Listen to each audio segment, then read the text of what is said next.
up, y'all? Kofi Kingston here, and I would love to have a drink with Wrestling on the Rocks, depending on what that drink is, preferably non-alcoholic, you know? How's it going, Healthy Warrior Shane? Soda. I would love to have a drink with Wrestling on the Rocks. Maple syrup. Fella. I would never have a drink with Wrestling on the Rocks.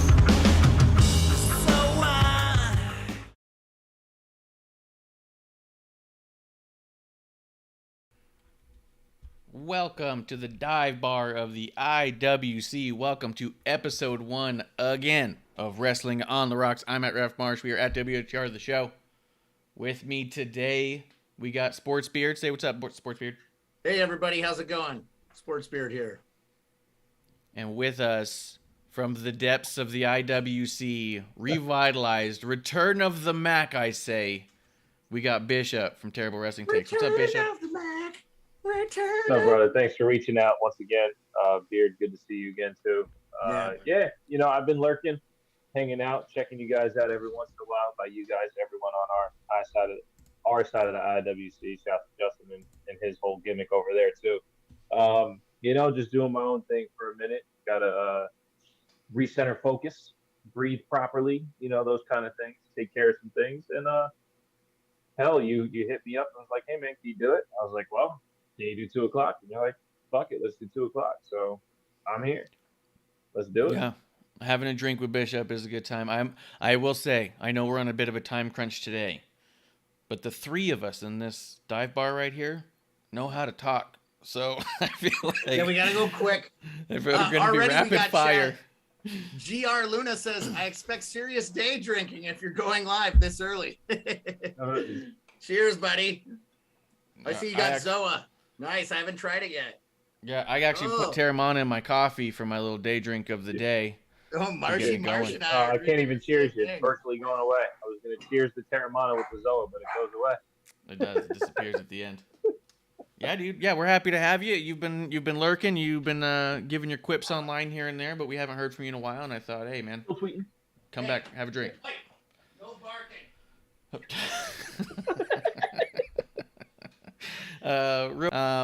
Couple of let's start with something real simple. We already just kind of went through what's in your glass. We're both having I'm having Terramana. It looks like and coffee. It looks like Beard had a Paloma, and it looks like you're having Zoa. Yeah.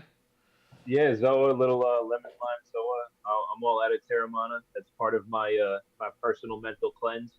I can't quit drinking. It's a problem of mine. You've experienced that a few times. But what I do is I actively try not to. So if I don't buy the Terramana, I can't drink the Terramana. So also, you know, wise choices. So I'm going Zoa today. Can still rep the wrestling world and have a drink at the same time. For sure, man. For sure. GR Luna says, hell yeah, cheers everyone. My butt is at work. Nice. Let me see. All right, I'm just looking at stuff because I just got a message that the feed was coming in bad for some. It is really bad for me. I don't know what's happening. I'm getting the chat, but it's like, I still What can't. episode is this? It's only episode 1. We're all right. Nice. It does say it's experiencing issues, dropped frames. We'll see if maybe it picks up here in a bit. I don't know why. Nothing's that different. 78% dropped frames, it says. That's a lot of drops. That means that only like a third are coming through. So I'll say that this week, maybe you guys should check it out on the podcast platform. If you go to WrestlingRocks.com, you can find all of our platforms. Just for when the visual's not as good. The audio is going to come in just fine, though. I can't change it now. 80%. It's going up. We're climbing. Is 80 good or bad? I don't know. It's bad.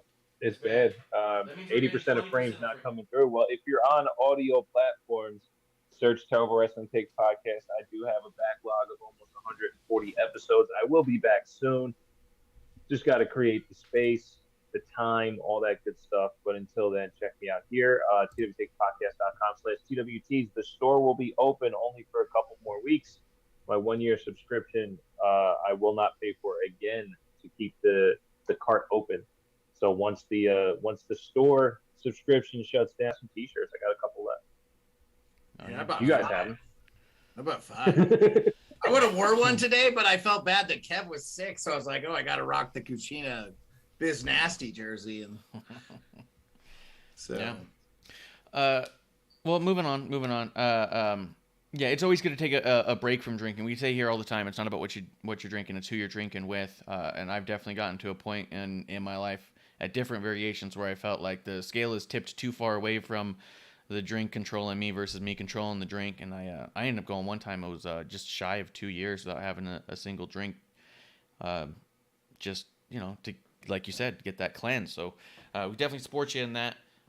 We definitely love it. Just to have you here. Real quick, couple birthday shouts. We got Big E and Booker T had birthdays this week, so cheers to the two of them. Champions. Big E. Booker T's awesome too, right? Who doesn't love Booker T? Yeah. I like when he says controversial shit that gets everyone all up in arms, because what he does is he criticizes somebody's favorite, and then that's it. Everyone just fucking tries to wreck him. Stone Cold said, I saw a thing, I don't know if it was a recent interview, they said, who hit him the hardest in the ring? He goes, easy, Booker T. He said it was the hardest hitting guy. So awesome. He's probably That's still he can't hit himself. Everybody else says Stone Cold. Yeah, that might be. Yeah, that might be. Yeah, 100%. And then Beard, you had a couple things that you were talking about. Yeah. So, I guess we got to talk about what's Corey gonna do to fix Carmella's belt case. Yeah. Championship belt case. I will say this. I was a little frustrated with. I went to WWE's YouTube page and could not find that. I had to go into YouTube and type Corey and Carmella. It wasn't on their YouTube page at all. And then there were 3 episodes, but it wasn't clear that there were 3. I was like, oh, this is 11 minutes. And then I found 2 other episodes. So it was like a 3-parter. It was a little confusing. So I don't know if it's also on Peacock, but I enjoyed it. It's multiple shop for a house and stuff, but it was cool. And I think if you're a fan of their podcast or whatever, which I haven't listened to or watched, you probably would enjoy it. I don't know where Carmella moved from to Pittsburgh. Pittsburgh doesn't sound like a destination place to me, but I know Corey's from there and each other. It was fun. It's really cool. They're doing, Corey and Carmella on the WWE's YouTube channel.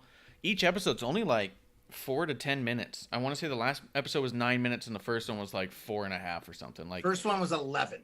11? Okay, so they're all like maybe 10-minute episodes? Yeah, real short. Yeah. Yeah, they're short and they're really good. And I feel like that what we're kind of seeing is like, because of the way they even break it up, like they're just rapid firing them. The first day they released 2, and then the next day they released 1, and then like the next day they're gonna release 1, and like so they're kind of like putting them all out. I feel like when you compile it all, it's gonna play a lot more like a regular TV show. Exactly. So, but it was really cool, really fun. I like them as a dynamic. Have you checked out any of it, Bishop? Yeah, I actually watched the first 2. I enjoyed it too. I did find myself entertained, but being familiar with shows like that, the reason why I stopped watching, to your point, Beard, the case being broken, and when Corey's brother dumped over the box of toys, spoiler alert if you haven't seen it, those are the moments where you realize like, oh, that was made for, those were setups, to be on the show that way, just to make sure they have the content instead of them actually happening. It didn't feel natural, those 2 moments. So I was like, all right. But I did find their discourse very entertaining. They do play well off each other. I'll say this. I don't think the sex toys thing was natural. I think the case broken was definitely natural. I think his dumbass just didn't wrap it correctly. The way he was looking at putting that thing in the box and was like, oh, I guess I'll just put a T-shirt on it. It's just goofy. I was like, unless he was that way, I don't know. But Carmella's reaction to it came off really natural to me because the way that she kind of looked at it and she's like she was sucking her teeth. You could even see there's a moment right before she says anything. She like swallows rage. You can see it. She like does a literal swallow, and also like I know exactly what she's feeling right now because I've had my fucking displays broken before, and I was all like, the fuck is wrong with you? Let me say this too.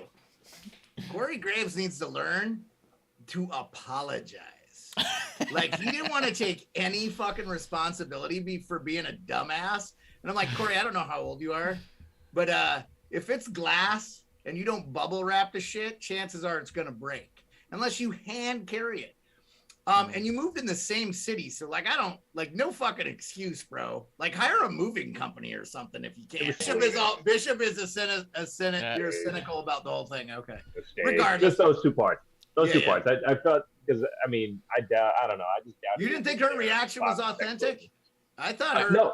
No. I think Carmella is fantastic at the acting part of wrestling, and it translated in that episode. Guess what, Marsh? You got worked. Carmella is next level. She's high level, which also brings me into the next topic. Before we get into, because I know the one of the things you want to talk about, Beard, because we're on the topic of Carmella. I do want to say, just as a quick sidebar for us, with Carmella even having the, you know what? We'll come back to it with the Raw thing, because I saw the discourse more happen with her comment on Raw. So we'll move forward. But I will say to anybody who hasn't seen Corey and Carmella, it is a lot of fun. They're awesome. And just when you think about it too, the way that it all started was so bad and so negative, and they kind of touched on it in Total Divas, where they got together and it was just a total mess. You see people driving by calling her names, and to go from being this home wrecker thought of by the fan base to their relationship literally being celebrated on this level is just something that's just so feel good and so cool, and I couldn't be happier for them, to be honest. Yeah, I mean it's not real, but it's cool. I mean, I hope they're a happy couple. I'm not rooting against anybody when it comes to that. I mean, I know what having a great relationship can do for you. Well, and that's what I mean. Their relationship is being celebrated. That's real. Whether or not they're scripting stuff or not, their relationship is really being celebrated by the company and by fans now, and I love that for them.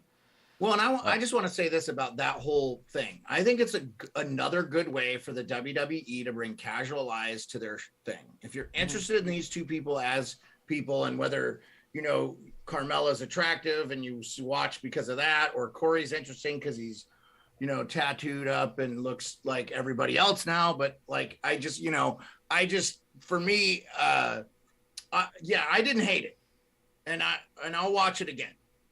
Yeah. Oh yeah, for sure. What was the other thing you wanted to bring up, Beard? Yeah. So tomorrow, the GOAT, the greatest of all time, Pat McAfee's going to have Vince McMahon in the studio in Indianapolis. Going to be incredible. He's on right now. So, you know, I'm really excited for that. That's really cool. I'm super happy for Pat. It's a good get. I think it's the first in-person interview for Vince in over 20 years. I think Bob Costas was the last guy to interview him. So it's going to be cool. And Pat never asks the hard-hitting questions, but I honestly think because Pat works in the business, he's going to ask some questions that us fans give a shit about. I mean, no one... Like, I don't need to hear Vince getting grilled about his business practices at this point anyway. You know, like, you know what I'm saying? So I'm excited for it. Like I don't care if Vince is on TV anymore, but like I'm excited to see how this plays out. Brock's interview was awesome. I think Big Oos has come in before. And I'm trying to think. I know Adam Cole, before he left WWE, was on the show, and there was some storyline play to that. But I keep, you know. Yeah, and Vince doesn't do things like without thought at this point, especially like, even when he went into that Bob Costas interview, which kind of like melted down in a lot of ways. It was meant to be a lot more structured than it was, and that's part of the reason he got so hot during that thing, was because they specifically had agreed on what they would and would not talk about, and then Costas was kind of saying, fuck that, I'm going to do what I want, and Vince not being in control is obviously going to be something that would upset him, especially at that time frame, but it makes me wonder, what are we doing here? Is there going to be a storyline in it or not? I don't know. Bishop, what do you think about Vince being on? I think it's great. I actually, I've grown to like Pat McAfee a lot, just from his, it's his laid back nature. He doesn't take professional at what he does, but, you know, it's not, you know, he fucking stands up in tank tops and shorts half the time. You know, like he's being authentic and he does his thing. I've unfollowed or muted everyone that talked about this becoming storyline for WrestleMania. Every time somebody yeah. wanted to put out an article about that, I either unfollowed or muted them because it was talked about since what, Friday, right? That this was going to happen. And you can't just wait. You have to guess. You have to push forward. You have to think you know in advance. Disingenuous to this thing called wrestling. Like the whole point is to show you Lesnar was going to beat The Undertaker at WrestleMania 30 to break the streak before it happened. Like, are you still like emotionally invested? You're still pissed off it happened, but you're like, fuck, man, I knew about that last week. Like, I know this isn't the same level, but there is a thing to surprise in this thing called wrestling. It was the whole point of starting my show to begin with. And we've talked about it countlessly on your show and even on mine, how when people don't wait for this shit to play out, it doesn't help anybody. So if Vince McMahon's going to come on and start an angle with Pat McAfee, like, oh, that's dope and awesome for Pat. He's awesome in the ring because he gives himself to the performer he's with, and to us as the audience. But I find it so just disingenuous to give a shit beyond the fact that it's dope that it's happening. Because like Beard said, it's been 20 fucking years since he sat in a chair, not on his own TV. Yeah, but Bishop, it's not that. I not for 1 second did I think it was ever going to be anything to do with in ring. I mean, if you listen to Pat, my point is, why guess? Why do people gas themselves up when you can't just let it see what happens? Well, let me just say this, and I think you could just make a whole societal thing about this. Like, why do people want to watch things about spoilers for movies they haven't seen? Oh, yeah. I mean, I don't get it. Don't you want to be entertained? I'm with you 1 fucking million%. As always, you're right. I know, I'm serious. Like, this goes back, like, I don't want to spend any time talking about this, but this goes back to like the Royal Rumble and stuff. And Ref Marsh and I have talked about this. Kev, everybody, we're fucking tired of these fucking dirt sheet guys spoiling shit for the fans. Like, fuck off. Like, if you're gonna spoil, go, hey, spoilers, because like, I just don't care. Like, I don't want to hear you tell me who's gonna be out there. I want to be when I see Edge in the Royal Rumble, and who hasn't wrestled in however long, and that's where I'm at with it. Yeah, I just want to make 2 quick points on that. I feel like it's the intrigue is the important bit. Like, the intrigue of Vince being in this should be and is enough to say I want to watch it, because maybe it is going to be a storyline, maybe it's not. But the idea is, because you don't know and it is what it is, why not check it out and find out? I do want to just counterpoint Bishop real fast. The Andre and Hogan finish for Mania 3 was released like a week out because they had pre-taped it or something like that, or something had come out, and like, so before it aired on pay-per-view, people knew, and it actually caused their sales to go up, because the idea of the finish wasn't they knew who was going to win, but no one knew how that was possible. How could Hogan beat Andre? So everyone tuned in, which was a really interesting thing at the time, which I don't think we see now. I think now we have fans who, instead of being intrigued by how it happens, they just want to feel better by being smarter than it. And I knew it. They're guessing now because they want to be able to say, I knew first. And they take pleasure in not enjoying it. And it's the weirdest fucking thing. I mean, I definitely have a hard time believing Hulk Hogan. But he said Andre told him in the ring that night that it was happening. And he didn't know all day, all week what was going to happen. So, but I know you're pretty tapped into the fabric of what's behind the scenes of yesteryears.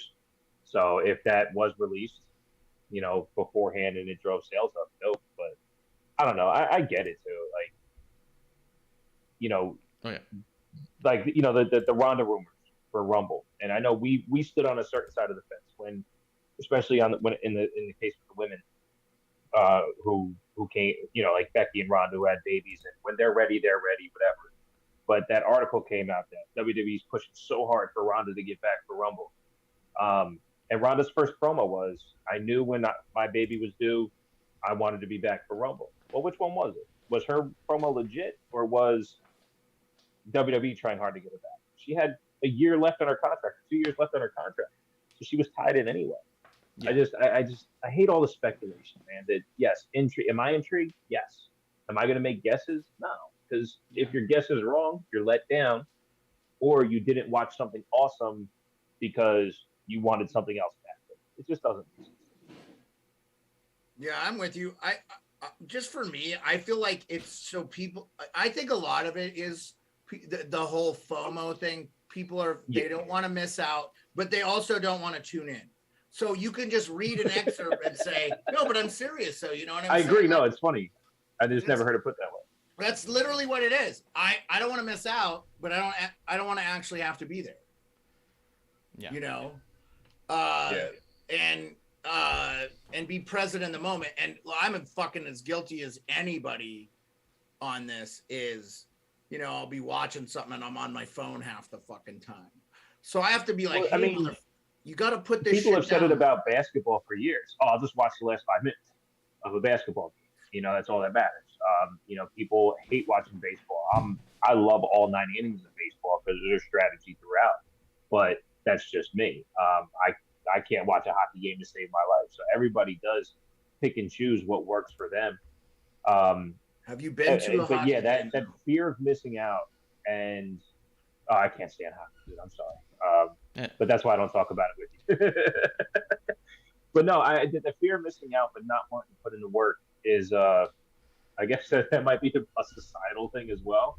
But the speculation just ruins it for people like me who, I don't have a problem putting on Raw for 3 hours. Am I going to be tuned in 100%? No, but, you know, I would rather see it play out in front of me than guess right or wrong. Yeah. Yeah, I don't want to know. I fucking hate the Marvel spoilers, and I avoid all that shit like the plague. I don't know how wrestling is any different to me. Now, in sports, you watch live sports because you don't know what's going to happen. I feel like that's the one thing that can't be spoiled for you because they don't know the outcome. But, you know, there's some predetermined outcomes in this industry, and people want to be apprised to it. And I think a lot of people want to be apprised to it so they don't have to tune in. And I just think, tune in. If you don't want to be entertained, then why are you a fan of the sport? Get the fuck away from it then. I mean, the writers need to do that shit too, because they can put out stuff that doesn't harm the business and still gets them the clicks or whatever, you know. Use the people in the business that to sell your thing. I mean, there are fucking tons of wrestlers that will come on and talk, and I mean, look at all the people you've met. And you just went to that event. How was that event? It was really cool. We're gonna dig in tomorrow, but it was really cool to check it out. Like you had a lot of fun. Yeah, it was fun. I mean, part of the reason we even started the show to begin with too was because the amount of dirt sheets we'd go who were clearly just wildly guessing and right some of the time, while we're meanwhile wildly guessing and right equal to, if not more than, like if you watch the stuff enough, you can start to kind of guess where they're going, and they just want to put out their wild guesses though it's a report and to give themselves some sort of clout. And it's just weird, man. Like, I don't know why you can't just have clout in being a fan who really enjoys it and likes talking about it. Like, why is that not enough? Like, why do you have to be someone with a fake scoop, you know? Yeah. Both of you have hit home runs in guessing what's happening since I've been a part of this community. Both Bishop and Marsh have guessed shit spot on. And it hasn't, guess what? Didn't fucking ruin it for me. Because I knew you were speculating and you didn't have inside information. You're just fans of the sport. And that's different. Like you followed it and you understand where you think, oh, this guy could hit a home run in this spot, or this could be a awesome move or a great match, or like, great example. Edge is going to face AJ Styles. Who the fuck was not happy about that if you're a wrestling fan, right? Like, I was like, hell yeah. And then they're like, oh, Edge is a heel in this. Well, Edge can be whatever Edge wants to be because the fans will be there. And we love his matches. And then, you know, throw AJ Styles. Like, I know Justin in time was like, woohoo. So, like, I was like, that's awesome. And then, you know, we saw Finn Balor versus Damian Priest. I was like, yeah, cool, man. And I don't care who wins. And I don't need to know. Yeah. Let it be a good match, you know? Not too many commercials. I want to hear "This is awesome" chanted from the fans. That's the shit. I mean, that's the shit I give a shit about. And you know, I want to hear your opinions on it, but like, don't wreck it for the fans, right? I'll say there's a difference in being excited because you think you might know where it's going and that's cool and you can guess about it and talk with your friends. And there's a difference between putting out a report and telling people this is fact just because you're pretty sure anyways. If it turns out to be true, then you're the guy who reported it and therefore must be an insider or have inside information. But if you get it wrong, you just go, oh, they changed plans and move on to try and hold you onto your spot. And it's just it's just ridiculous. I don't know. But I'm ready to talk about the programs a little bit, get some ideas here about what's going on. You guys ready? Yeah, let's do it. Yes, sir. Let's go. Let's see. SmackDown and Raw happened. Dude, Sami Zayn as an Intercontinental Champion is so fucking exciting to me right now. I agree. What did you think? Because I know that... So, you guys both... I mean... wrestling that's going on right now. It did open up. I know, Bishop, you got to see her last run. What'd you think of Ronda and her promo to open up SmackDown? There's a confidence thing, you know. Unfortunately, I tell you what, if she was around during the pandemic and had the practice that Sonya Deville had and the practice that Mandy Rose had, she'd be more confident. But there's something that's, I guess for me, because I'm very comfortable with Ronda can do in the ring. Yeah. I just don't need the mic. So I don't pay full attention because I know anytime she's on the mic, she gets over criticized. Let me give you I have a question for you because I wasn't around for any of her run, and I just want to hear what you think. So what I'm hearing you're saying is you would just rather her do in-ring stuff and not do any talking. I don't think it's necessary for her in-ring. If she's going to talk, on her last run when she was champion, they would put her at the announce table. They would have her, try to switch character to see what relates to the audience. I don't need her to build the match. I just don't. And it's because it doesn't feel natural. Like if you're familiar with her UFC stuff, anytime she would talk, they would ask her a question and she would go, well, I'm just the baddest bitch out there. And that's all there is to it. She can't talk that way on WWE. No, I agree. She's not a censored person. So because the character itself is so out of her personality, because she drops all the 4-letter words you're not supposed to.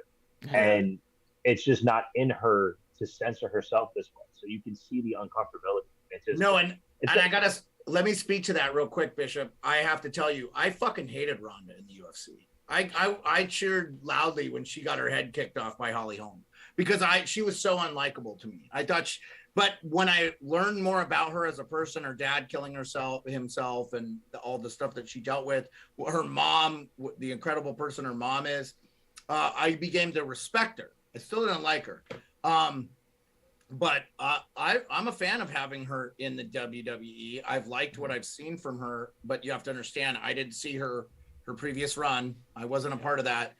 I'm new back to wrestling. So I wanted to ask you, because you're a big Becky Lynch fan, I think that I'm with you on this. I think that Becky has done such a good job as a heel that everybody's just ready for her to lose.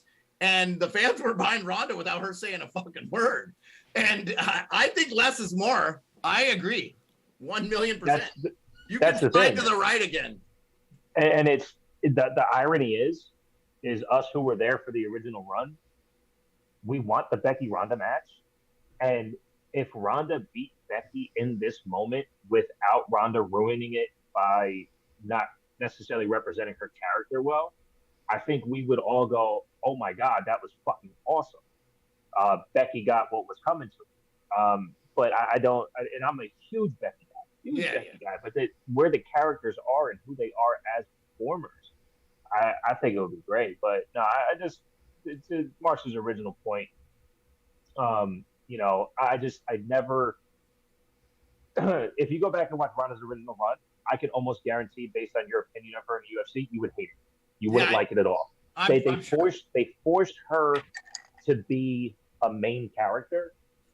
I just knew it paid off because of how good she was in the ring. And I knew she was there as a fan first, the way McAfee is. She's just a better combat athlete. So, but in this go round, I really wish they would, not that they would take the mic from her, but just shorten it. Yeah, I think she's doing a better job with the mic stuff than she did before. But yeah, I think gotta be careful with her, because the other thing too is that she grew up with a speech impairment, not quite even an impediment, but like an impairment with her ability to talk. And that's how she got into mixed martial arts to begin with, was that she found a way to express herself through physicality instead of through words.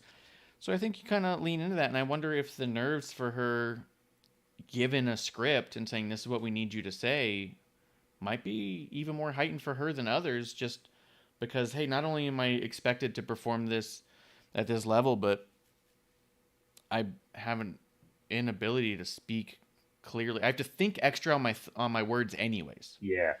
So now you have to think extra on your words, and they're not even your words. So I do think that she's doing better, but yeah, I could say you could cut a few sentences out of there and probably save, do both teams a favor on that. But it was cool. And then I mean, I guess I never understand why people will just beat the shit out of somebody and no one from the back comes to help or anything. And I don't know. It's just a little weird. Although I think did Naomi eventually come out and help? I don't think she did. I think Sonya and Charlotte just beat the shit out of her and then let that be. Yeah, because Naomi came out later. Yeah.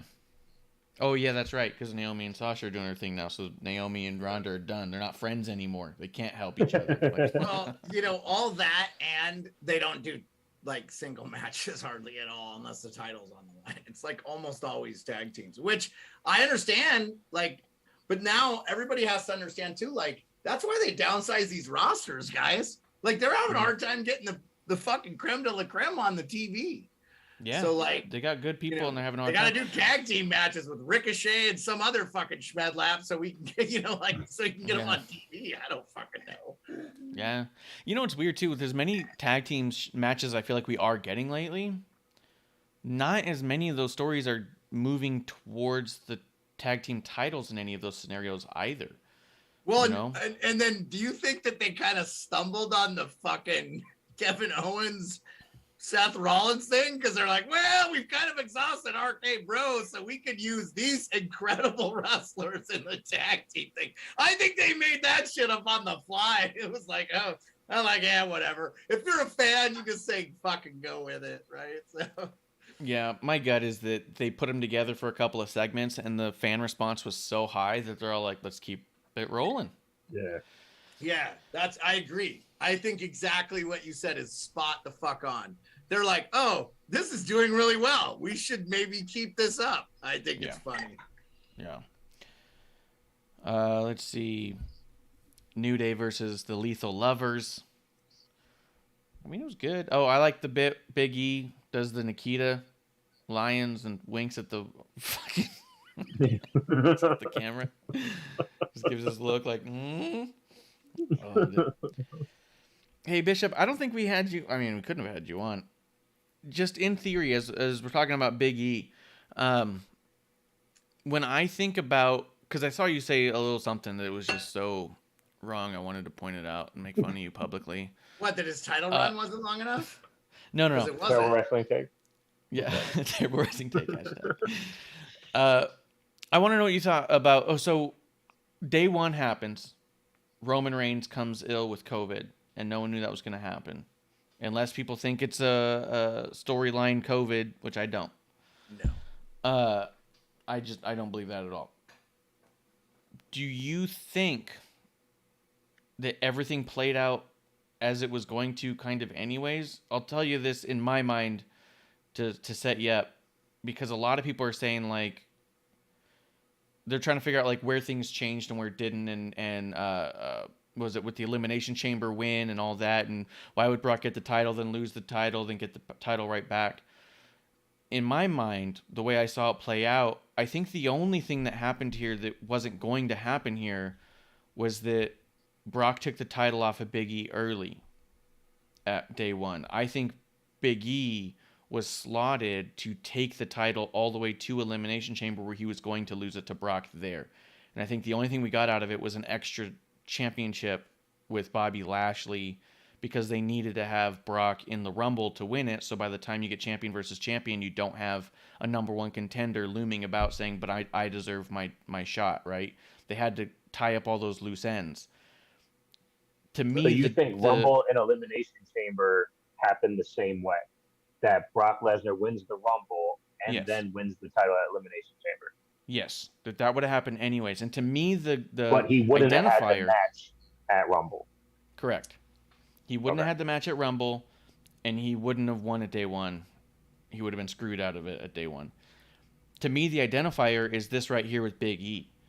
As soon as Big E lost it, and they started doing the Bobby Lashley Brock thing, because, hey, we can, and sometimes you just do shit because it's available, Big E was immediately pushed back over to SmackDown, because at the same time, Xavier Woods gets injured, and they're like, well, now we either keep Bobby, or we either keep Big E and Kofi off TV, or we put them together and reunite New Day, move them to SmackDown, and just put them on TV every week. Doing almost nothing, but put them on TV every week. You know what I mean? What do you think, Bishop? Ref Marsh, can I caveat something real quick? Also, remember, Bobby Lashley is injured, too. And they said... So this is where I'll go with that. I'll cover that, too. Yeah. I think there's where I don't think you're wrong is that Lesnar winning the title and facing Reigns is still viable. I do think, however, there are so much irony surrounding all of this. It's incredible. With, them not going a different direction at day one with the COVID situation. Xavier Woods being injured the same time Big E loses the title. Bobby Lashley getting injured at Rumble and having to drop it at Elimination Chamber. Because all of this stuff has happened along the way, it's impossible to sew it all together. If the happenstance is this was the plan anyway, and this is the best they did with it, okay. But where my curiosity lies is with the COVID situation at day one, why did Lesnar have to win the match?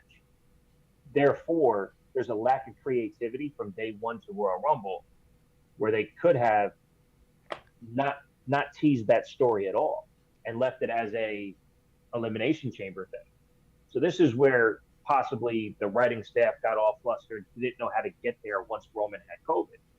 You keep Brock Lesnar on the card, you do this, that. We could backbook all day trying to figure out what should have been done. I don't know how you play it any different. Why would Brock lose the title if Bobby's injured? Or if they don't know Bobby's injured, why would Brock just win the title, keep the title? Because a Royal Rumble winner wouldn't get a shot at WrestleMania? Because is that what you're saying? Well, the reason that they took the title off Brock is to make more sense of him being in the Rumble. Why would a champion enter the Rumble unless you're Charlotte Flair? Yeah, he didn't need to be in the Rumble if he was a champion. Then the best way to go about it creatively is not have Brock win at day one and be an entrant in the Royal Rumble. And the fact that they had Brock win... they didn't want to diminish. They didn't want to... So if Brock doesn't win that fatal five-way, Bishop... What's that? Sorry, I didn't mean to cut you off there. I apologize. All I'm saying is, and we all talked about this before, we just thought if Brock didn't win that fatal five-way, now that the Roman thing couldn't happen, that they didn't want to diminish Brock as a character. Because, I mean, there's like five fucking people that have beat Brock, right? So it's one of those things where, like, Brock, they don't want to diminish that character's legacy, period, because of what he is to the business and this, that, and the other. And they don't want, when we actually get the real Brock Roman thing. So, and I think, honestly, the title versus title thing was all because Bobby Lashley was injured anyway. Because I think there was many fans and many people that I read that were excited about Brock and Bobby. Everybody's like, I thought that was cool. I was like, we get Brock and Bobby. We weren't going to get that. We were going to have Roman. So that still doesn't help with Elimination Chamber, though, and how. No, I know. But I agree. I mean, I do think that, because I think my point was what you were reading is that it's actually more ineffective writing than it is anything else. But when they're dealt with these curveballs on how to get to that part of the story, you know, they just don't have Brock. Well, he has to win the Rumble if he's going to choose to face Roman. And then if unifying the titles has always been a thing, then this is how they get there.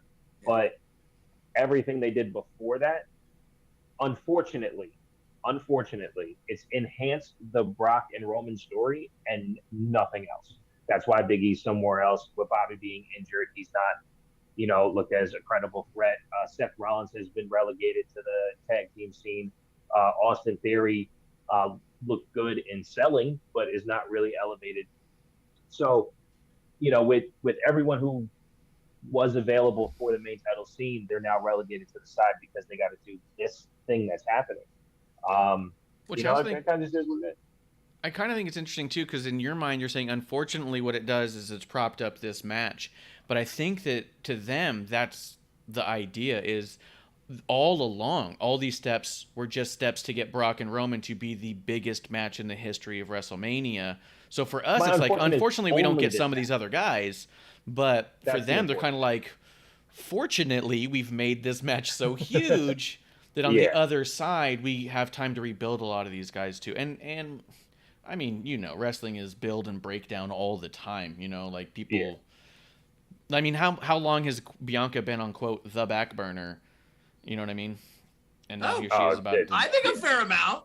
I think for sure. She did. But is the Backburner the worst place to be? But I think it helps to, like you said, all those things help sell in the long run. I think they sort of lucked into this, honestly, in my personal opinion. I feel like this whole thing they sort of lucked into, so... I think you could go to anybody who's been doing their profession for 50 years and told them that this time they got lucky, and they will adamantly disagree that it was luck. Well, but 50 years in, they're going to say, I don't think it was luck this time. But Ref Marsh, the actual injuries to people like Bobby Lashley and the COVID thing, like, we don't know that Roman was going to miss one event for COVID. I mean, he only missed the big event. The Bishop, there was something I said a couple episodes ago, and I don't know if you caught it, but I'm on the thing where the Saudi shows don't fucking mean anything to the whole. Like, just throw them out. I think that because of how polarized, I mean, I don't know if you guys saw what happened to Phil Mickelson, but basically it involved Saudi Arabia, and he basically tarnished his legacy forever. And so I think maybe the WWE looks at those shows like, we're trying to make a difference over there. We're not going to make a huge stink about it, but I think those are one-off events that I don't think matter much to the whole story. So they used to be a way to, like, reset things, like when they had Goldberg win over Bray, when they had Bray win over Seth, and they did some spectacle stuff. The last two Saudi shows, they haven't sacrificed storyline. I think they have done not necessarily building, but they haven't subverted storyline to put on a show. So, but I think this is show 7 of 10. So there's not many left anyway. And if they re-up the deal, I wouldn't be surprised to make a ton of money doing it. But no, I do think the last two shows have been, because I even made the mention after the last one on my show that I was not thrilled, but I was pleasantly surprised that they kept the stories they were working with, because that's not something that they've done. Yeah, I enjoyed Elimination Chamber. Like, I don't want people to think I don't like those events, but like the Goldberg thing, like that, like, and I love Bill Goldberg. I'm a huge fan of him. I like him, like, whatever. So for me, it's I don't care if the story doesn't necessarily mesh with those shows. I know they're special one-off shows, and I'm not putting a lot of salt into it. Now, if they go to the trouble, like you said, of actually making it work, and I do feel like you're not 100% wrong with the Elimination Chamber, then awesome too. But, like, it's not going to break my heart. But if it is a one-off, like, we get so much of that throughout the year, it's fine to be like, you know what, I can just relax. I don't really have to worry about it. because none of this is going to mean shit Monday. By making that Elimination Chamber the way that it was actually really great because I think it eliminated the concept of it being a Saudi show as an isolated incident, and it was more just like, well, that's just where this pay-per-view happens to be shot from. That's all. And the crowd was awesome, dude. The crowd was like, fucking you fire. can say what you want to about Saudi Arabia as a country. The fucking fans were really into that show. And good for them, man. Like why would we want to deprive another nation of the shit we love? Yeah, there's that. And because we don't agree with everything they do? I don't know. Yeah, and we talked about it before, so I won't harp on it too long, but I think it was a pebble in the lake. You know what I mean? Like, I don't think that they're there to make big political shifts and change the entire infrastructure of them on a political level to start. I think WWE does think in 100 years as a thing. I think they scope out so far that it's like, okay, here's what we've done with 50 years. What are we going to do with our next 50 years? And I think that the idea of putting smiles on faces is also broader than that, where they're like, well, if we can inspire a 6-year-old today, then in 30 years, that 6-year-old might be able to make a change to undo all this horseshit, because there's no way that they're supporting the concept. They're trying to inspire a vast young crowd to grow up and be better. And that's all you can hope to do if you're a fucking TV show and not an actual political force. Go ahead. That's the thing. I mean, the very first Saudi show was men only. They did the Women's Evolution pay-per-view. And since that point, they have made 1-step, 2-step, 3-step to have a women's tag match and a women's elimination chamber match. How many women you want on the TV? In Saudi Arabia. And a this women's title time, match. They did not wear T-shirts over their outfits. Yep. Every other time they put T-shirts over top their outfits. This time they did not. Yeah, Ref Marsh pointed that out. He said their outfits were way closer to what they would normally wear in the ring. And I was like, oh, yeah. Yeah. Matter of fact, Alexa, Liv, and Rhea specifically, I could see them wearing that at any given pay-per-view as a specialty. Rhea's, I didn't even notice was a different outfit, quite frankly. I actually loved her outfit from that show. She looked amazing. And wish she would wear it more. Because, like, the Red Devil thing on the black leather, and she was not wearing, like, she was wearing, like, the Michelle Pfeiffer, like, Catwoman, like. Oh, I'm ready for her to be Catwoman. For sure. Yeah. For sure. Oh, yeah. Oh, yeah. Oh, she's a believable cat. Well, actually, I don't. I'm excited for the new Batman, so I don't want to shit on it. But anyway, cheers. Right. I know we don't have much time, so. Yeah. So let's keep moving. Natalya and Xia Li, though, I wanted to ask about. Bishop, what'd you think of this one? Keep it going. It works. Dude. Natty's doing the best work she's done in a long time. I know you've been a fan for a long time, and we've had our differences on her, and there's something to her now where the less she worries about her opponent doing well, the better it all looks. And Xia Li is, I mean, she's right there. She's right there on top of Natty's next move, and Natty seems to trust her a lot. I think it's great. It's amazing. They were slapping the shit out of each other. I loved it. Because I was like, if there's two people who could fucking punch each other and both walk in the back smiling, it's probably these two right now. I was a little worried about the kick that ended the match. But Natty did cover up well. It took a lot out of Xia Li, though. So. Yeah, I wonder if that's something that they worked on specifically, too, because, she knocked the shit out of Mercedes the once. Yeah. And I think that I wouldn't be surprised if Natty was working with her saying, like, we want that kick to look that good without killing people. Let's do something. And it did. It looked that good and didn't kill her. Because the first time it hit, I was like, fuck. And then at one of the angles, I was all like, oh. Yeah. That's how the candy's Were made. you like fuck Drew McIntyre and Madcap Moss? Or we didn't talk about that last episode either. I mean, is it a good story that you're liking? No, I'm talking about when Drew McIntyre threw Madcap Moss on his head. Oh, yeah, dude. And I was saying, like, when you saw the kick, was it a fuck, like, you said fuck when you saw Madcap, like, you thought maybe you'd break his neck, Yeah, for sure. But Madcap's fucking neck is made out of tire. What? Madcap's neck is made out of a tire, I think. It's awesome. Dude, I would have died. If that was me, that's where I would have been, Yeah. That's where I died. Drew McIntyre would be in jail now for killing me because I would have died. And I have a fucking big neck, dude. Yeah. Like, no, it was something else. Yeah. Knoxville and Sami Zayn. Yeah. A lot of people. I mean, what are you gonna do? That's so good. You have to have that at WrestleMania, right? It is. A lot of people I've seen complaining that this is the use of the Intercontinental title. They hate good things. Those people hate good things.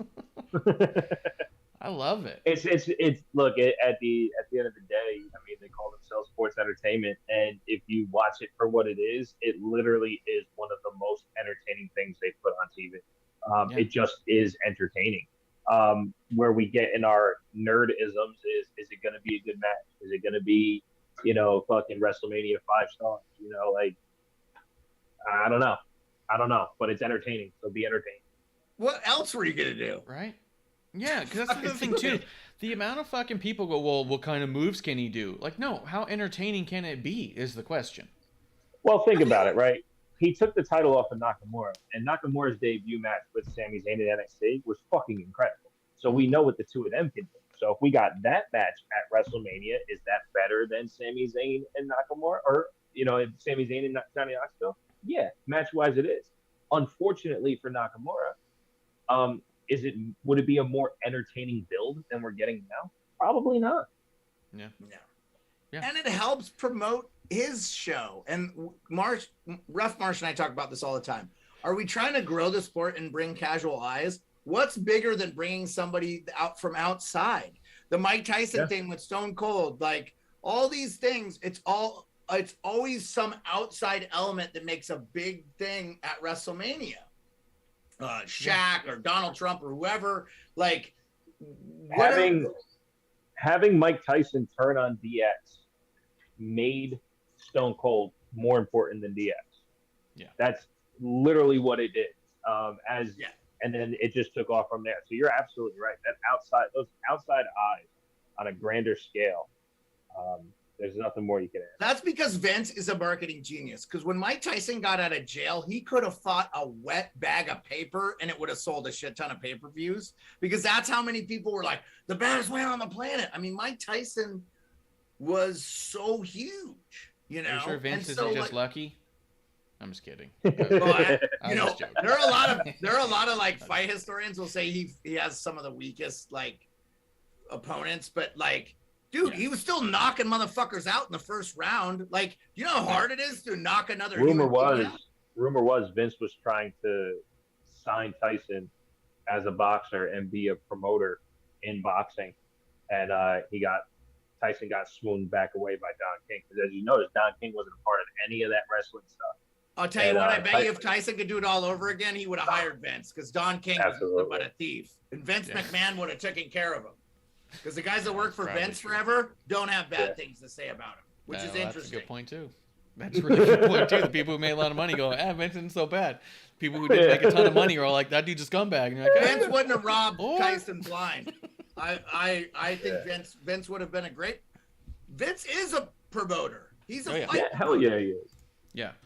All right, cool. Our dropped frames is plummeting. We're doing good. It was up to 98% at one point, and I was like, people are getting 2% of our feed right now, so it's going down. Nice. So that's why I kept disappearing for a bit. I do want to keep it moving. I want to wrap up some SmackDown stuff by for one, the contract signing was fucking incredible, but Shotzi and Sasha Banks, shorter than I would have liked it to be. I would have liked Shotzi to get a little more shine, but she's out there on TV. She's doing her thing. Naomi comes in. We're going to go for the tag titles. It does create a bit of a fervor for the tag titles. I thought it felt rushed. It was super rushed, but... Yeah, but Shotzi hasn't been around for a while, and I'm always concerned at her length of matches. So to do a quick one, a clean one, it was clean. Hey, I was cool with that. Let's start there on the Shotzi side of things. Yeah. Oh yeah. It was absolutely rushed. That's my only complaint about it, is this was rushed, but at the same time, there's this to consider. You just, for once, I mean, you don't know this, Beard, because they didn't do any justice of even discussing it. Sasha and Naomi teamed up together when Sasha first came to WWE on the main roster, and they were a tag team for quite some time. They were I did know that actually, but okay. I love both. But they didn't tell you. They're both fucking cool. Oh yeah. So I mean, it wasn't a knock on you, but it was a knock on their presentation here. Was they didn't do a good job telling us if you didn't know. So the idea of them being back together as a team is notable already. So could you rush it? Probably a little bit. I wish they didn't, but like, I mean, at the end of the day, you potentially are having Zelina, Carmella, Sasha, and Naomi in a match at WrestleMania. I'm happy with that in general. Like, that's exciting just on paper, regardless if we have to rush to get it. Oh, you know what I wanted to say about Drew McIntyre? Unless there's something else you want to say about those women. I'm just curious where that puts Bayley when she comes back. If they win the title, does that put Bayley over on Raw, or keep her away from Sasha? That was my only thought. Yeah. And then of course I remember the bad faction they had. Mm-hmm. They did the Unity Fist. So I'm curious if they're going to do that thing where Roman and Seth are over here, so Ambrose is over there. Like, are they going to do that kind of thing? The way they did it with Big E.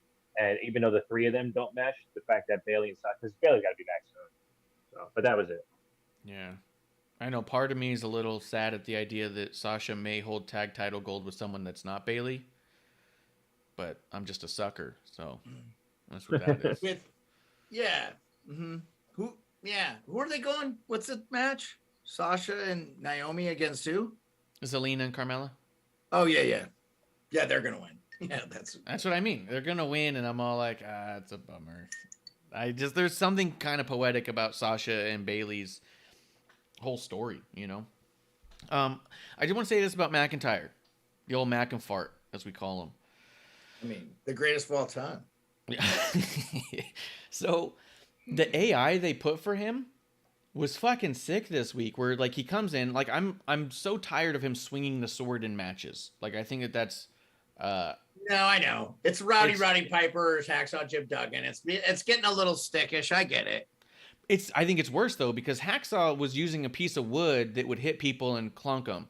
He's actually swinging a sword at people's heads like, I'm going to decapitate, and just like, stop. But what I did think was really cool was this kind of met in the middle thing where the AI was the sword pointing at him, and the camera angle came down, and then the sword lit up in blue flames, and then fire hit the ring. I thought that was sick. I was like, that is awesome. I think Drew McIntyre is going to be the next big thing for the WWE, like star on movies. I do. I think he is it.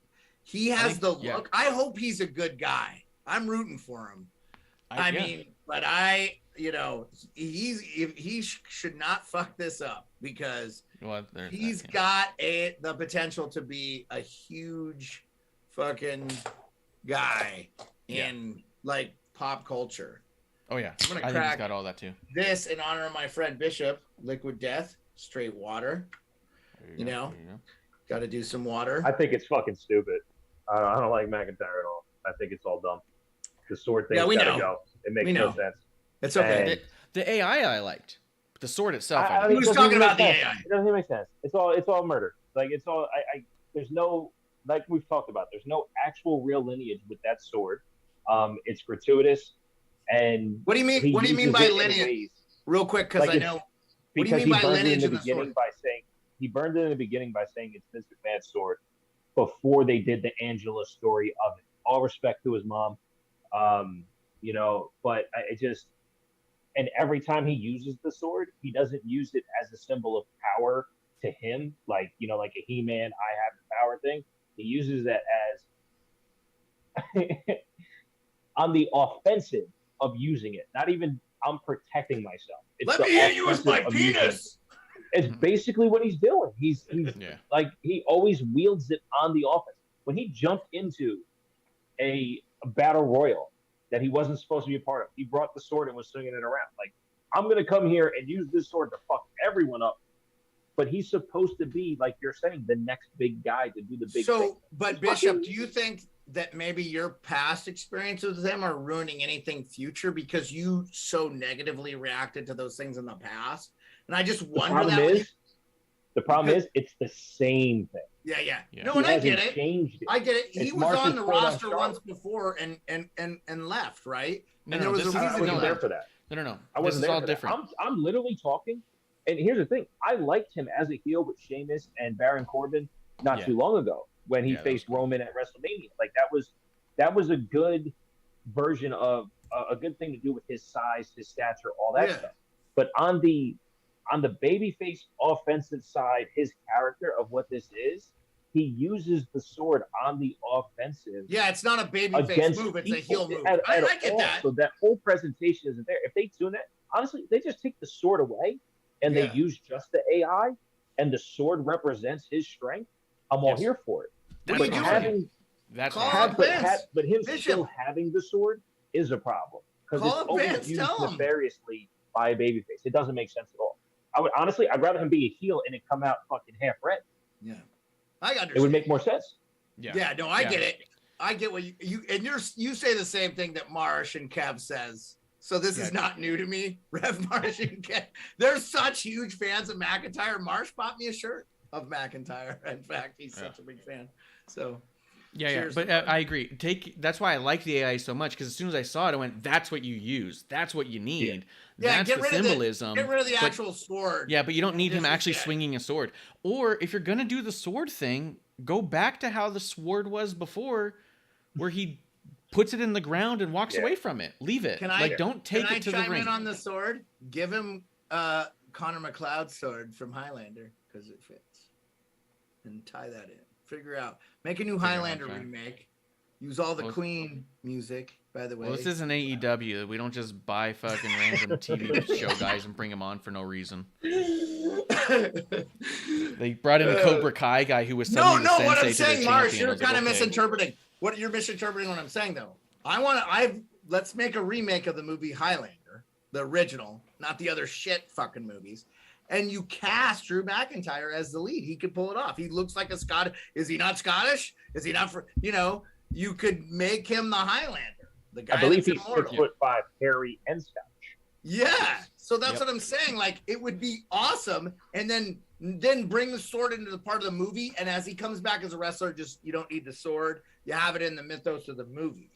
Do it. I mean that. Yeah. Vince, hire me. I'll write this movie for you. It will be easy. Well, I think Bruce Pritchard's listening. You just got to pitch it right. Let's move on to Raw. I wanted to, because the Brock and Roman stuff is what it is. I don't think there's complaints from anybody. Roman cut one of the best promos he's cut in a long time, and he's not been doing bad anyways. I don't think there's much to say on that other than who doesn't love Brock having fun. Oh yeah. I do want to get this conversation, and before we start getting towards the end of our allotted time today. As I get into Raw, I just wanted to note a couple things on here. Bianca Belair, Liv Morgan, and Rhea Ripley defeated Becky Lynch, Doudrop, and Nikki ASH. We also had Dana Brooke and Reggie doing a Tamina and Akira Tozawa mixed tag, and there was kissing involved there. And we had a segment in the back where Carmella and Zelina says, I saw your YouTube show, and all you guys talked about is sex. And Carmella says yes and laughs. And then says, if you think what we talk about is racy, wait till you see how we celebrate, alluding to the idea of the Lita and Edge consummation segment. And I'm saying all that to say this, is there's been all this conversation, and it even started with Tegan Nox saying that they're going a different direction. They're trying to take it back to the Divas era. So far, if you look at all of this, from the Raw results in general that had I just pulled up the wrong one, where we had Natalya Xia, we had Sasha Shotzi,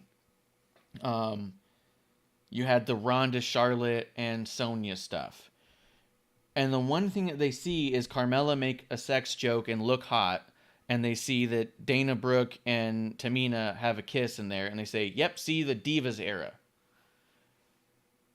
Counterpoint, literally all of the rest of the programs. You know what I mean? I think what people are getting away from is I think that they're too young to actually know what the Divas era was.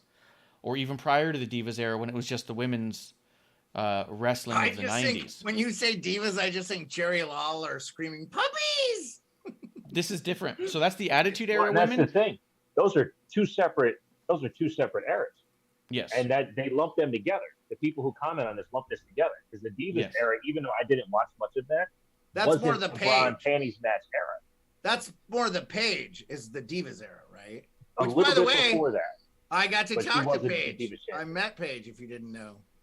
Nice. Gotcha. Let's stay on track a little bit, just because I want to get Bishop's take on this one. When people are talking about it, I see a lot of conversation of, was the Divas era as bad as people say? Was it the Attitude Era type stuff? In my mind, where I'm confused by this is, I think that people, by seeing Carmella do this or say that thing and then saying Divas era, I think it undermines the talent of Carmella to begin with. And I think it minimalizes the ability of Carmella to be a part of it in general, right? So, like, a lot of these women were told to do things that they weren't comfortable with. We don't know how much of this stuff, other than from what we hear in the podcast, Carmella is happy to be doing and wants to do.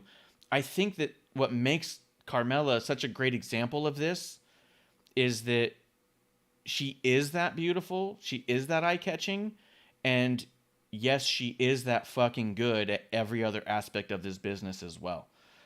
Bishop, I want to know your take, your terrible wrestling take on, is the WWE reverting back to Divas era, or are we undermining all the work that the women are doing and just calling it the Divas era out of a simple frustration? Yeah, it's definitely lazy fandom, because I've said it 1,000 times, and actually it's one of my favorite parts about talking wrestling with you is that we both respect women's wrestling to such a high regard. And I know Beard's taken a huge liking to women's wrestling. I'll say it time and time again. When their matches are great, they're better than the men's matches. It just is, for some reason. Now, there's an emotional thing that, like, a Roman J. Uso, they do better than any women's matches I've seen so far. But the talent the women have now, and I'll just say this, regardless of what anyone's opinion is, in WWE specifically, the talent of the women, especially at the top, won't allow the Divas era to come back, won't allow the Attitude era to come back. They might say and talk some sexy shit, but it's not going to happen. Look how uncomfortable Sasha is doing sexy stuff. It's not her personality. She is born and bred a fucking wrestler. Has Bayley ever done anything sexy from a, let me portray the sexiest character of all time? Not at all. She won't allow it to happen. It's not her personality. She's a born and bred wrestler.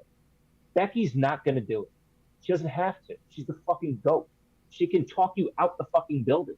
Good luck trying to make her a Divas era wrestler. It's not going to happen. And I'm not a Charlotte fan, but good luck turning her into a Divas era wrestler. It's not going to happen. Those four women, the four horsewomen of wrestling. By the way, I was just wondering if you knew a Charlotte fan. Okay. Those four women have inspired the other women who were there before and have come up since then to have outstanding fucking matches. So whatever anyone wants to say about what the perception, because we all fucking think we know everything. Look at the TV like you just said. If you watch the TV and you watch the matches, that match between Sasha and Shotzi, that was very, very short, was very, very clean and crisp, and nobody was shaking their ass. Mm-hmm. Even when Sasha did the splits with Melina, she looked uncomfortable doing them at the Royal Rumble. That's not her thing. Let me just say this from a woman's perspective, because Michelle sees in the chat, she says, yep. She says, bless Carmella. And she says, taking her sexuality on her own terms with no shame. That's from a woman in the chat. Not that, and that's owning it, you know, and owning yourself and being comfortable in who you are. That's why when we gravitate towards these wrestlers, men or women, authenticity is always apparent. Carmella talking the way she does and acting the way she does, never once have I thought of her as, let's say, a slut or promiscuous. I've always seen her as incredibly confident, incredibly comfortable in who she is. And that's why when she came back at TLC in, 2020, and she had that phenomenal fucking match with Sasha, and the gear was fucking incredible. We all popped for the gear, right? And then at the end of the match, we weren't even thinking about the fucking gear because that's how good she is as a performer. But guess what else is performing? Those segments backstage, on the microphone in the middle of the ring. It's sitting at the commentary table, drinking champagne.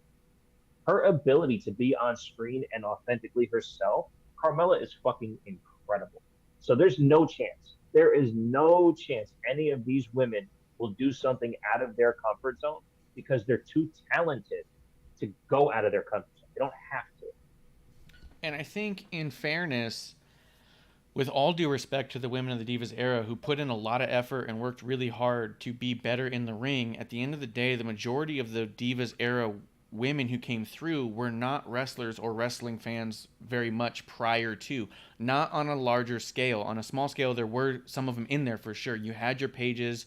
If I remember correctly, Michelle McCool, I think, was a wrestling fan, younger too, and she put a lot of effort into it. But the majority of those Divas era women were there because they were models or cheerleaders or something along those lines, and they were trying to teach them how to be a wrestler, and it was a little bit more of a struggle. You don't always get your Trish Stratuses when you do that, you know what I mean, where they fall in love with it and they just put everything into it. I think one of the reasons why you also saw shorter careers there is because a lot of the women, as they had to do more stuff, were not as into the wrestling aspect of it. They wanted to do the entertainment aspect of it.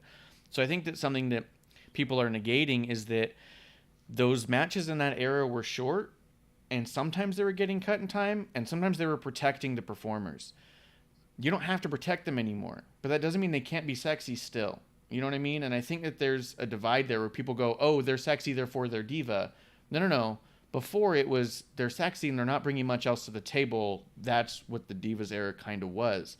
You're trying to train them to be more. You have the opposite now where they are more already, and it's a cherry on top that they're sexy because they're going to bring the eyes. They're going to have the attention of people. And bottom line, a lot of the women's wrestlers of the earlier eras that were not very attractive but were very incredible wrestlers were still viewed as, quote, popcorn matches. The fan base wasn't accepting of them, and we're a lot more accepting of both sides of it now. You know what I mean? Like, I think that, yeah, by just seeing Carmella cut a promo like that and saying, oh, Divas era, is very dismissive of what she's bringing to the table and what the rest of the women's division looks like on the whole scape of it. You know what I mean? I just wanted to chime in real quick. Is it even, real quick here, is Carmella even saying that have anything to do with what they're going to be doing on WWE television? Or is all of that to just get people to go watch Corey and Carmella? That's my first thought, too. Specifically, yeah. Go ahead, Beard. I just was going to say, like, I think societally, like, if you look back at the history of wrestling and, like, May and all those old wrestlers and stuff, they wrestled. And then you look at, Netflix came out with a show with Glow. You know, it was about the in-ring stuff. I mean, there's drama aside of it. That's part of the show.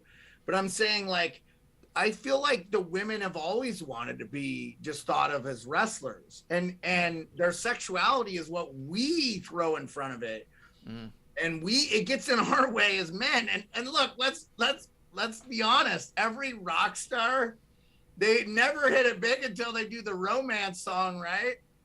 You know, back in the day. You gotta bring the girls to get the guys, vice versa. You know, I don't. Well, that's the thing, right? The women in the stands at the Attitude Era, they weren't flashing DX because they liked watching, you know, Lita versus Trish. They weren't unattractive. We don't sexualize Triple H or exactly. Shawn Michaels. Give me a fucking break. Shawn Michaels has laid more pipe than the LES pipeline 900 times. Okay. You fucking know and I don't. We just ain't talking about it. He found Jesus. That means he fucked a lot of bitches. Yeah. That's how you find him. He fucked so many women. Is Michelle still in the chat? No, I'm sure she's out now. She's definitely out now. Want to go to hell? Yeah. Yeah, but yeah, I mean, there's a reality to it too, and like at the same time, what's eye-catching about women's wrestling? I think one of the things that makes women's wrestling so phenomenal right now is that for the first time in wrestling history, we have the best of all worlds from that viewer perspective. We finally have the women that we see and go. I mean, and I'm saying this as, like, honestly, with all the respect in the world. They're special now because it's special to us, because it's different now. Not only can we see a woman and go, oh, she's really good looking, and we don't have to go, they have to have a match because they have to because it's wrestling, but it's not really good. You don't really want to see that. The entrance is all that it's about, right? Now we're able to see a woman go out there and from both sides and say, oh, wow, she's very pretty. And then she cuts the promo and you go, oh, shit, she could talk. And then she does a match and you go, holy shit, she's really good at this. And it's not clunky and it's not weird. And they're not moving choppy or trying to overcompensate in another way. They're not having to shorten the match. They're having to lengthen the match. Well, they're main eventing WrestleMania. Bishop's gal. It's Becky Lynch. I mean, she might be the greatest promo artist in the history of wrestling. She's incredible in ring. I challenge you to find anybody better, man or woman. And when you start getting into that, you're like, what are you gonna say? And look. Oh, by the way, she's not unattractive. Is it her fault she's in shape and good looking? I can't tell you. Like, I don't even think about that. Like, she's married, so like I'm a gentleman. But even if she wasn't, I would be like, it's not even a thought in my mind as a fan of wrestling. I'm like, incredible promo. What a fucking match. Like, thank you, Bishop.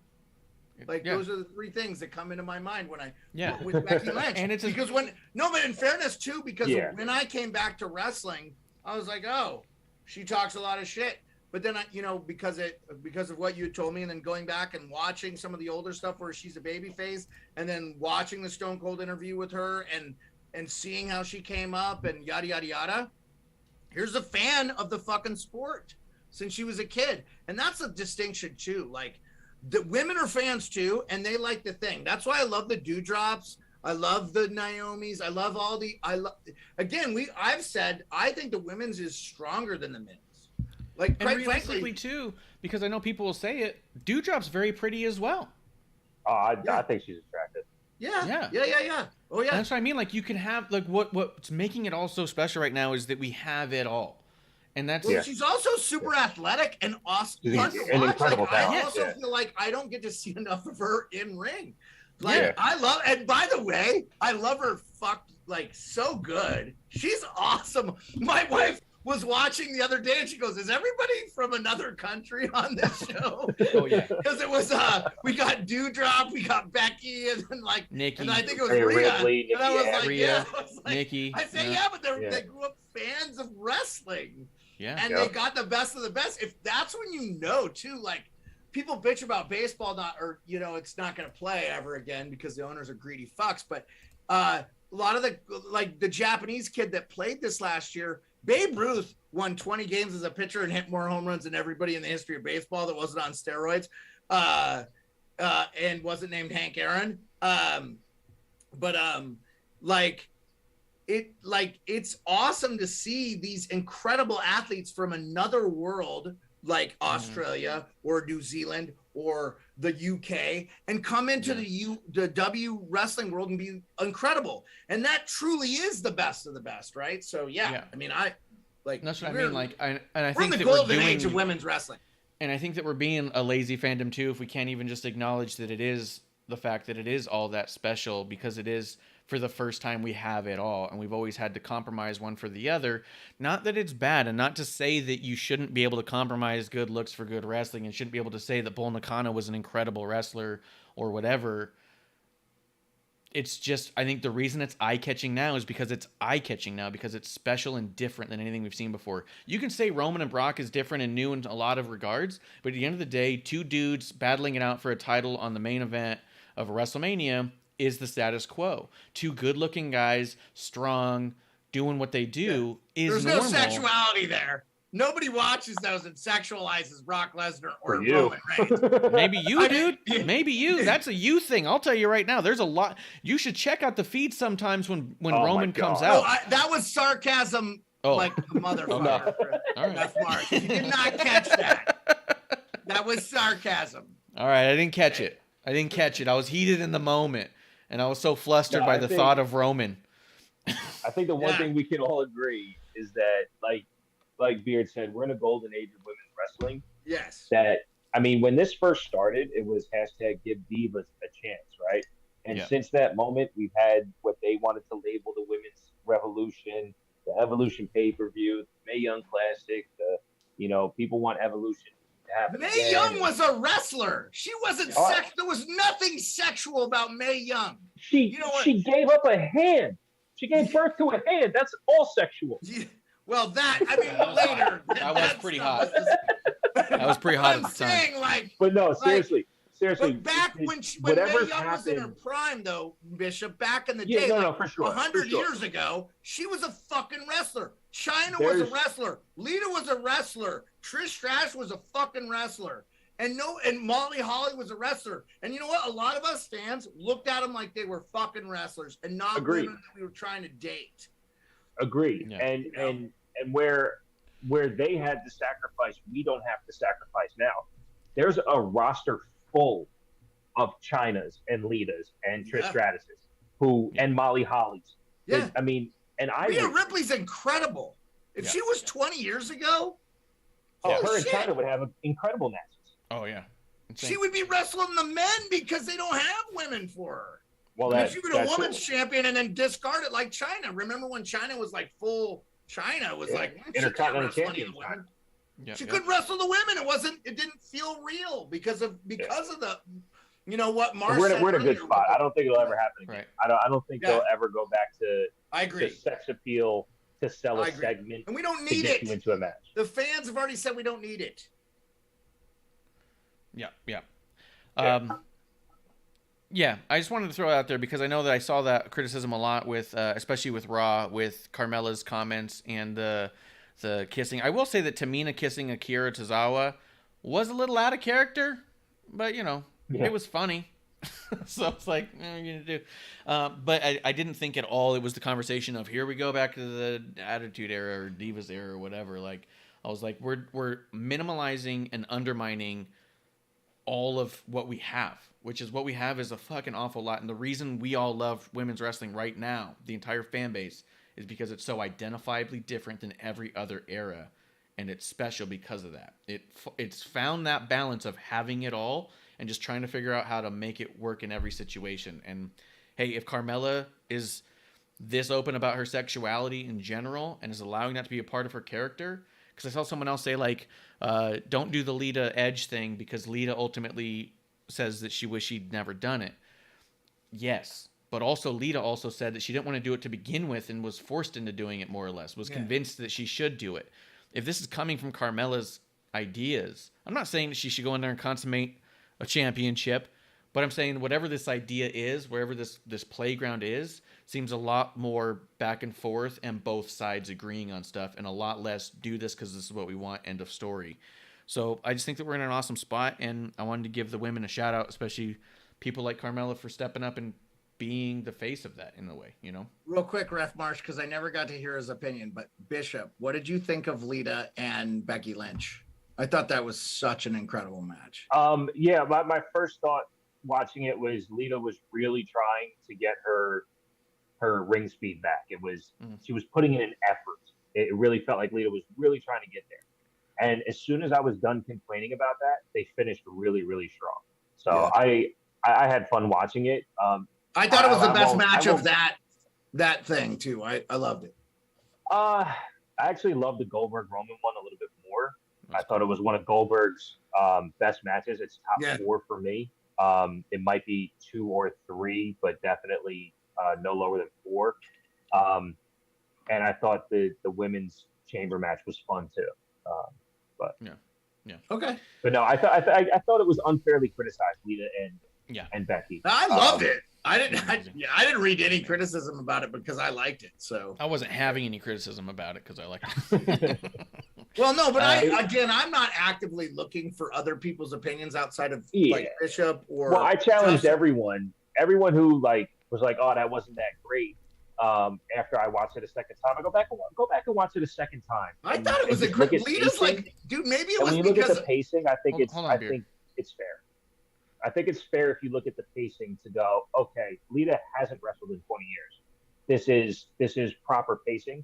And then when you give them credit for like the last 3 minutes of the match, I think it was outstanding. So yeah, go ahead. I was just thinking as an old disabled vet who fucking can barely get out of bed in the morning at 44, going Lita's 50 and doing this. I thought I was like the whole time I was like, this is incredible. Maybe I had shot my expectations super low. I thought it was hey, you motherfuckers that have never done anything athletic that just sat on the couch and bitched about shit and then typed on the internet, go fuck yourself. That's me, dude. I defended my country. Yeah, right. You used to run like 8 miles a day. Airplanes, and I can barely move. God damn. Yeah. I will say that match did end up taking a lot more time than I thought it was gonna. I was like, oh, they're gonna make it a short match, make it a nice little easy thing, and they went for a while, and I was like, holy shit, like you said, like it was here a we fucking good go. match, man. Yeah, it was great. 15 years from now, we're gonna say it was one of the like seminal women's matches. I thought it was that good because of her age and stuff. Like you're 52-year-old woman. I'm not saying like. When you talk I mean, about I think Lita's we think career, about it differently. I remember my grandmother when she was in her 50s, right? Yeah. Both my mom and dad's grandmothers both had 8 children. I know that taxes a lady a lot more. I don't know how many kids Lita's had, but good God, I was impressed with that match. I think a lot of it has to do with Becky Lynch being incredible too, but Lita was that first one where you're like, all right. I mean, we got to ring it back in just because we've talked about this program in the past. But I will say that when people talk about the career of Lita, that match will always be brought up. It was that good for sure. Because we're running out of time a little bit, let's just hit a couple of the hot spots as far as Raw is concerned. I mean, the Becky Bianca stuff, fucking so dope. Dude, I've been in the arena when Bianca whips that hair. That's a fucking crack that you can hear in the arena. Like that. I thought it was fake. I thought it was fake until the next day when I saw the mark on Becky and was like, oh, I guess it wasn't. At the top of the ramp. No. They don't have to pipe in a sound or do anything for Bianca because the way that she does it, and I don't know what's inside the hair, but there's something inside the hair. That's for sure. She knows how to whip it to get the sound like you would a bull whip. And yeah, I've been in the arena when it happens. The leather that go like this. Probably. Maybe. It's probably maybe on the inside. Yeah, to just make a noise. That makes the most sense. It's like a noisemaker thing. But potentially, again, but I've been in the arena. You don't whip, need to fake it. You know, that's all I'm saying. Is people thought it was fake. You don't have to, because whatever it is happening live. It's in the arena. Let's see. Ciampa and Robert Roode was another one people were talking about a lot. Is he on the main roster now? Is that a thing? Which I'm for. Just watch weekly program and see what happens. It does. Yeah, like he is. We'll find out, I tell you, I've tweeted this a bunch of times, and now I'm on air. I'll say it. I absolutely do not believe how great Ciampa looks on the main roster. Yeah, so good. I was so skeptical. I mean, he came up in the cruiserweight class. Him and Johnny Gargano look like the smallest tag team out there. He stands next to Robert Roode and Dolph Ziggler and looks not only a part, but a force next to them. I was impressed with him. I've not seen anything from him because I don't watch NXT. And you can ask Marsh and Justin Time because I think we talked about him a little. I was a fan of him. Watch the first 20 minutes of last night's NXT. Outstanding tag match with Roode and Ziggler versus Braun Breaker and Ciampa. It was awesome. And again, another. It's a worth watch, especially for someone like you who. I mean, it's really good parts of the main roster mixed with NXT. I think you really enjoy it. Well, and Ref Marsh mentioned to me, and I know we got to go, that Ciampa was a guy that didn't want to come up to the main roster. That was part of his brand. It was a thing. Yeah. It was a thing. Yeah, during his initial call-up, he hurt his neck. And then during recovery, was like, I really don't want to go up anyway. I'll stay down as long as I can. But he looks the part.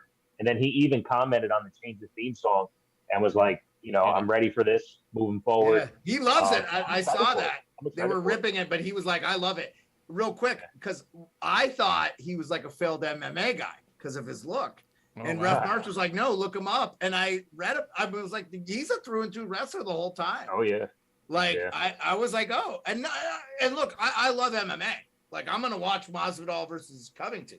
So, I'm I want to see this guy on the main roster. I liked what I saw on what I saw, which was Raw.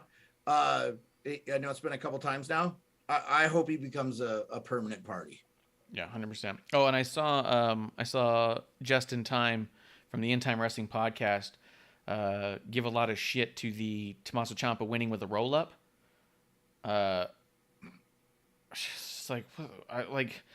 It's It's like Bishop levels terrible. It was such an awful take that all I could think was like, are you unfamiliar with how Bret Hart won the majority of his matches? It was a roll-up because a roll-up is an ultimate wrestling move.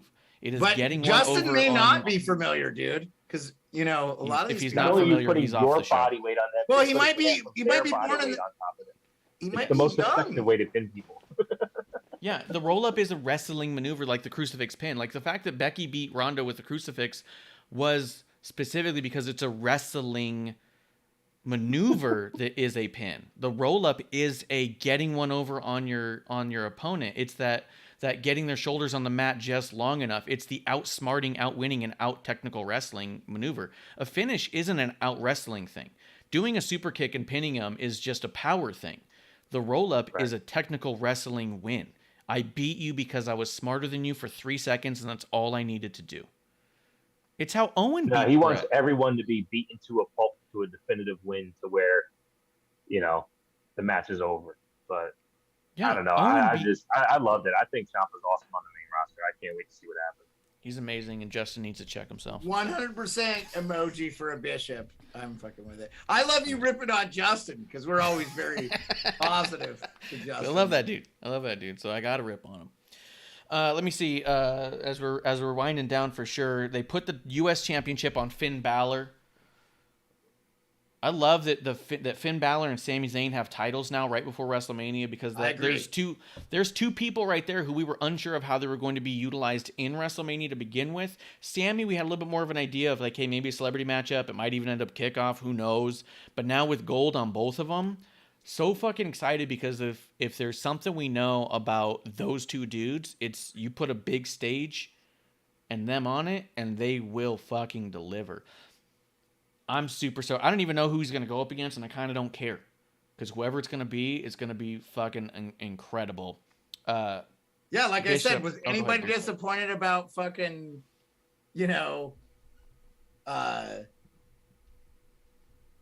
Justin Time's favorite wrestler of all time, AJ Styles, and Edge? Well, we're not there just yet. No, look, I think the Damian Priest Finn Balor thing still has legs. I think. Yeah.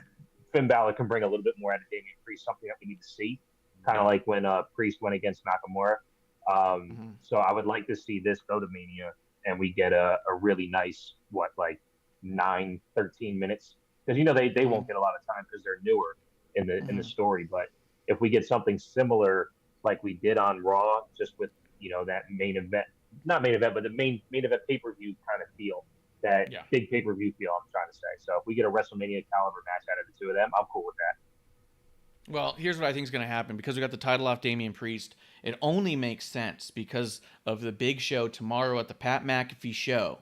We're going to get Pat McAfee and Vince McMahon versus Damian Priest and Cody Rhodes. It's going to be the greatest. That sounds about right.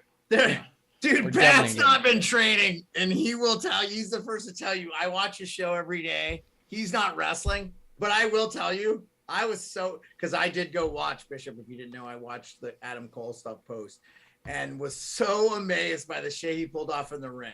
I was a guy, I jumped out of airplanes. I fucking paddleboard. I'm not afraid to do shit. I'm a downhill skier. I would not have done any of the shit Pat was doing in the ring. Oh, yeah. No, he's a lunatic. He's such an incredible athlete. He doesn't get credit because he was like a punter in the NFL.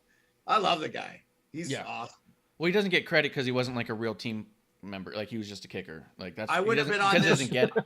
No, he was not a kicker. He was a punter, and I would not be on this show if it wasn't for Pat. I think. Well, I'm just saying he doesn't get credit because he doesn't deserve credit. That's all. No, I'm just joking. I clearly do not believe that. I'm just kidding. But, I think Damian Priest, Cody Rhodes versus Pat McAfee, Vince McMahon, WrestleMania main event, night 2. We got it. Yeah, knock it out of the park. Makes sense. The easy storyline to tell. It's totally moronic. Anybody believe that is a fucking idiot. You heard it here first. We're going to get it. You got it. You are a fucking idiot. You also believe that climate change isn't real and that Putin is actually trying to make a difference in the Ukraine. You're a fucking he's a good guy. He's just misunderstood.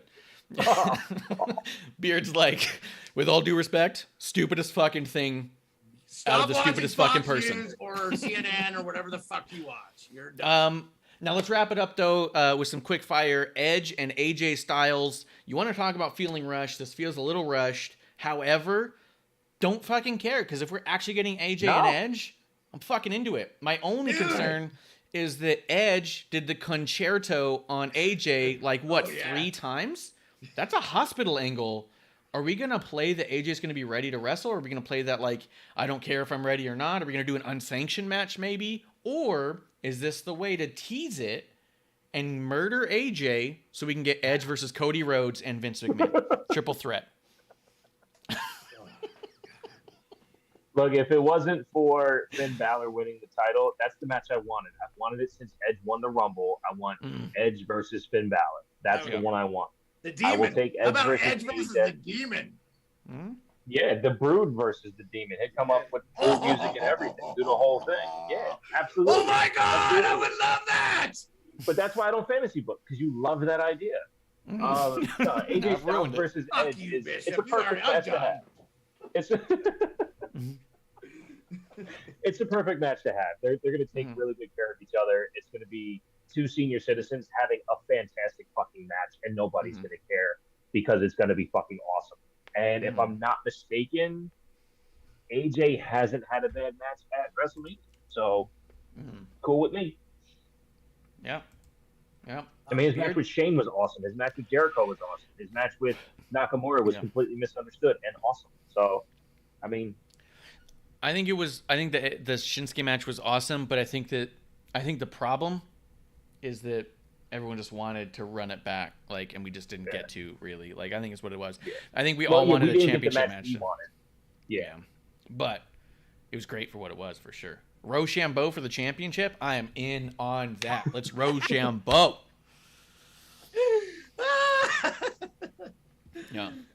You missed it. The actual Shinsuke and AJ storyline for a while there, Beard, was Rochambeau. They were just kicking each other in the nuts over and over again. So much so that one match ended where they both kicked each other in the nuts so hard, neither one of them could stand up for 10 seconds, and they both got counted out. And I was all like, Rochambeau for the title. Let's go. A double count out. Nice. Yeah. Double count out because they kicked each other in the balls so damn hard. So that's the one thing. Remember they talked about, I believe it was Kane, they said had titanium testicles. Maybe it was Vince as well. AJ does not. He has marshmallow balls. Like, you can knock that dude in the nuts and he's done for. Almost on the level. Not quite like Brock. Brock will get back up after you kick him in the balls, but... That's why I saw something where it said, when is AJ going to just wear a cup? Yeah. I saw something that said, when is he just going to wear a cup? That makes a lot of sense, contextually. Okay. A lot of his rivalries involve a nut shot at some point. He is just... Yeah. And he crumbles. He crumbles at the nut shot, so... Hey, man, is what it is. Any final thoughts on the shows for either of you guys? Not for me. I'm good. I mean, it's, even if I was up and running like I used to be, it's really hard to do terrible wrestling takes when the shows are good. Mm-hmm. And, I mean, look, since Survivor Series, it really has been, quality over quantity. There's been way more really good shows than bad shows. And I'm talking all three versions. And NXT 2.0, I know that's tomorrow, is hitting a fucking stride. They are putting on incredible TV shows. I mean, I was watching last night, and it was 9:30, and they had 2 more matches to go, and they gave us like 7 fucking opportunities to build stars across the board. They were just doing an incredible job. And I think SmackDown and Raw are doing a decent job pushing towards that real road to WrestleMania, with 1 month to go. So these next 4 weeks should be pretty cool. It's going to be dope, man. It's going to be dope. Beard, any final thoughts? No, I just told you like a while ago, I thought, I was probably leaning away from not being a fan. And they once I thought I was out, they bring me back in. Yeah. Dude, that's the Stockholm syndrome of being a WWE fan. Every time you get frustrated and you say they don't understand me, you go, but they're nice to me. So, yeah. Whatever. I mean, I like what I like. Fuck people that don't care. It's 100%. Dude, and that was the basis and the crux of this entire show to begin, starting in episode 1 and all the way through to 200 episode 1s later. We do this because it's okay to like what you like. It's okay to not like what you don't like. What's not okay is to pretend that there's some sort of stake in the ground you have to have and some conversation that has to be avoided. It's awesome that we all like a similar product enough to have the debate. I actually was in LA this past weekend. I was in a card shop. I was wearing a Thunder Rosa shirt. This dude's all like, oh my God, I loved wrestling. It's incredible. I worked on Fox backstage, and I was like, oh, that's awesome, dude. And he goes, isn't AEW incredible and WWE just garbage? And I was like, this is a weird conversation fast, but let's do it, I guess. And like, we were going back and forth on women's wrestling, and it was this really weird thing to where at some point my brother was kind of like, maybe we should leave. And I was like, maybe he should buckle. Like, what is this? But it was weird. Hey, you went to California and didn't get shot? Bishop pins, dude. Thank you for rocking the merch, man. You're rocking the Bishop pins. I didn't even notice until right now. Yeah, Bishop. Bishop, the whole time I've had your stickers in the background. Come on, TWTpodcast.com/TWT for the dopest merch in the podcast game, fastest shipping, lowest prices, and arguably the site will be up for about 2 to 3 more weeks when it comes to the merch as it's constructed. Other than that, just hit me up at TWT Podcast on Twitter. I'm around. I'll release episodes soon enough. And next time you're on the show, I'll wear one of your shirts because I have 5. Which is more than I have for my own show. So there you go. Yeah, that's true. Guys, I'm at Ref Marsh. With us, as always, at Beard_sports, and our guest drinking buddy oh my God. Justin Time just comes in right now. Well, at least I was in time to cheers the squad. Justin, we talked about you earlier. You better go back and listen because to be fair, he was just in time. Marsh the next time you see him. Just in time. At Beard_sports. Bishop is at TW Takes Podcast. I'm at Ref Marsh. We are at WHR The Show. We will be back tomorrow night for a brand new episode 1 right here in the dive bar of the IWC. Guys. Hey, producer Lady here. Thanks for tuning in. Continue to support us or buy us a drink by following and putting the I in subscribe on Twitch. Or subscribe and review our podcast on Apple Podcasts or wherever you listen to us. Cheers! I would never have a drink with wrestling on the rocks.